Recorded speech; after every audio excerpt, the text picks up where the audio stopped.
السلام علیکم دوستوں. تو جیسا کہ ہم نے پڑھا تھا، حمد کو کس نے لکھا ہے؟ شبنم کمالی نے. ٹھیک ہے، تو ہم ابھی حمد کمپلیٹ کریں گے یہاں تک، اس کے بعد آگے کا پڑھائی کریں گے. تو حمد کے لغوی معنی خدا کی تعریف کے ہیں. اردو شاعری میں دوسرے اصناف کی طرح حمد بھی ایک مقبول صنف ہے جس میں خدائے رب العزت کی صفات بیان کی جاتی ہے. ہم نے آپ کو پہلے ہی بتایا تھا کہ حمد میں اللہ تعالیٰ کی تعریفیں بیان کی جاتی ہے. ٹھیک ہے، اردو کے تمام شاعروں نے اس صنف میں طبع آزمائی کی ہے. اردو کا شاید ہی کوئی ایسا شاعر ہوگا جس نے حمد نہ کہی ہو.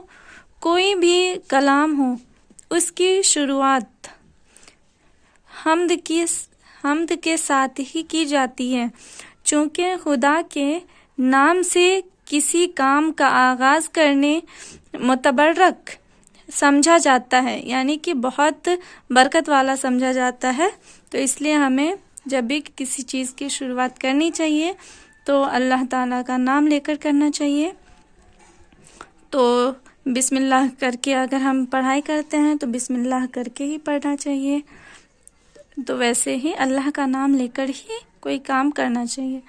اب یہاں پہ اس لیے بلا تفریق مذہب و ملت اور نہیں، اردو کے تقریباً ہر بڑے اور چھوٹے شاعر نے حمد میں خامہ فرسائی کی ہے اور اپنے قدرت سخن کا مظاہرہ کیا. یعنی کہ ہر چھوٹے سے بڑے شاعر نے اپنے کتاب ہو یا پھر کوئی بھی چیز ایسا ہو جس میں حمد آتا ہے، یعنی کہ اگر آپ اردو کے قاعدہ کے آگے جائیے گا نا تو اس میں بھی رہے گا دوم سوم جو آتا ہے اردو کا، ان سب میں بھی یہ دیا رہتا ہے، حمد دیا رہتا ہے، کیونکہ وہ اللہ کی تعریف پہلے بیان کرتے ہیں، اس کے بعد پھر وہ یہ تعریف اللہ کی بیان کرتے ہیں، اس کے بعد ہی دوسرا چیپٹر شروع ہوتا ہے.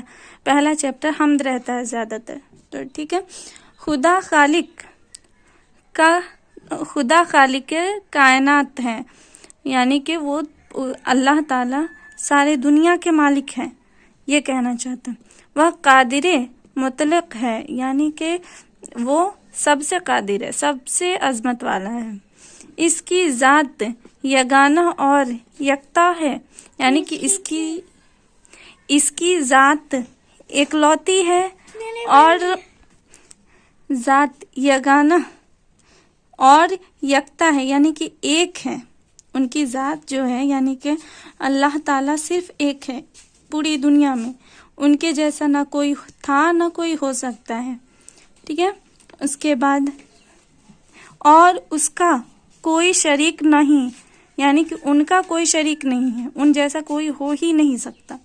چنانچہ حمد کے اشعار میں صرف اسی ذات واحد کی صفات کو بیان کیا جاتا ہے، یعنی کہ حمد میں بس اللہ تعالیٰ کی ذات کو، اللہ تعالیٰ کو ہی کی مطلب اللہ تعالیٰ نے کیا بنایا ہے، کون سی نعمتیں دی گئی ہے ہمیں، بس یہی بیان کی جاتی ہیں. ٹھیک ہے، اس کے بعد چونکہ خدا کی صفات کی کوئی حد نہیں، یعنی کہ اللہ تعالیٰ نے ہمیں اتنا نوازا ہے جس کی کوئی حد نہیں ہے، تو ہم کوئی حد نکال بھی نہیں سکتے ہیں، کیونکہ اتنی زیادہ ہمیں نعمتیں دی، آنکھ دیے، ناک دیے، کان دیے، سانسیں لینے کی، مطلب بے حد نعمتیں دی ہیں. ہم ان کا شکر ادا نہیں کر سکتے. ہم جتنا الحمدللہ پڑھے اتنا کم ہے. تو بلکہ وہ بہرے بے قرار ہیں. اس لیے شاعر کے لیے بہرے حال یعنی کہ وہ حال بیان کرنا، اس بات کی کافی گنجائش رہتی ہے کہ وہ جس قدر چاہے خدا کی بے شمار صفتوں کو بیان کرے اور اچھا صحیح سے آ رہا ہے نہیں آ رہا ہے مجھے صحیح سے نہیں پتا، کیونکہ میں ایک ہاتھ سے ویڈیو بنا رہی ہوں اور میرے پاس جیسے کہ یہ بھی نہیں ہے، مائک وغیرہ نہیں ہے، تو آواز کلیئر آ رہی ہو نہیں آ رہی ہو تو یہ آپ بتا دیجیے گا، ٹھیک ہے؟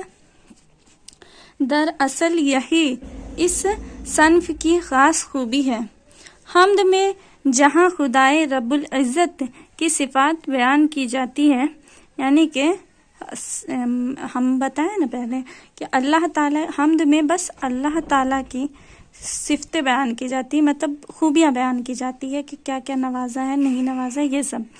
وہیں نعت میں حضور صلی اللہ علیہ وسلم کی شان میں مدحیہ اشعار پیش کیے جاتے ہیں. تو آپ لوگ درود شریف پڑھ لیجئے گا، کیونکہ ہمارے حضور پہ جتنی درود و سلام بھیجو کم ہے، ٹھیک ہے؟ صلی اللہ علیہ الحبیب صلی اللہ تعالیٰ علی محمد صلی اللہ علیہ وسلم. اگر آپ ایک بار درود شریف پڑھتے ہیں تو ان کی 10 نیکیاں ملتی ہیں. تو آپ لوگ پڑھتے رہا کیجئے درود شریف. چلیے آگے کا ہم لوگ پڑھتے ہیں. اسی طرح منقبت میں بزرگان دین جو کہ مطلب منقبت میں بزرگان دین یعنی کہ وہ جو ہمارے ولی ہوتے ہیں ان سب کی صفت بیان کی جاتی ہے، ٹھیک ہے؟ تو خلفائے راشدین، وہ ہمارے خلفائے راشدین سب ہے نا، یعنی کہ فرشتے ہی ایک طریقے سے ان کو بولا جاتا ہے. تو خلفائے راشدین اور اولیاء اللہ کی منظوم تعریف کی جاتی ہے.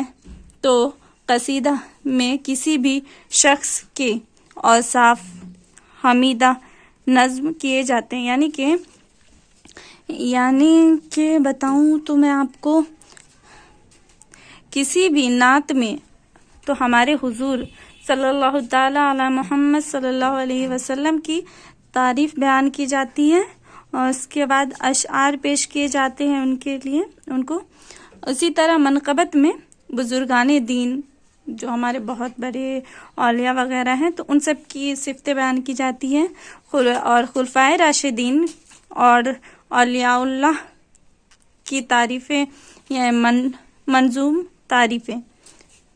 تعریف بولو یا پھر تعریف بولو تو کی جاتی ہے، اسی میں منقبت میں ہی کی جاتی ہے.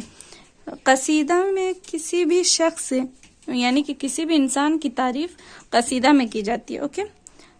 اور اوصاف حمیدہ نظم کیے جاتے ہیں. اب مجھے یہاں پہ کنفیوژن ہو رہا ہے یہ لکھا ہے تو، لیکن قصیدہ میں کسی بھی شخص اور اوصاف حمیدہ نظم کیے جاتے ہیں، مطلب تعریف بیان کی جاتی ہوں گی کسی بھی شخص کی. تو چلیے آج کا حمد کا چیپٹر ہے تو یہ یہیں پہ ختم ہوتا ہے. اب ہم ان کے رائٹر کے بارے میں جانیں گے، تو یہ ہم آپ کو دوسرے ویڈیو میں ڈالتے کیونکہ ویڈیو زیادہ بڑا ہو جائے گا اس لیے. ٹھیک ہے، اللہ حافظ. اپنا خیال رکھیے آپ لوگ اور پڑھائی پہ دھیان دیجیے.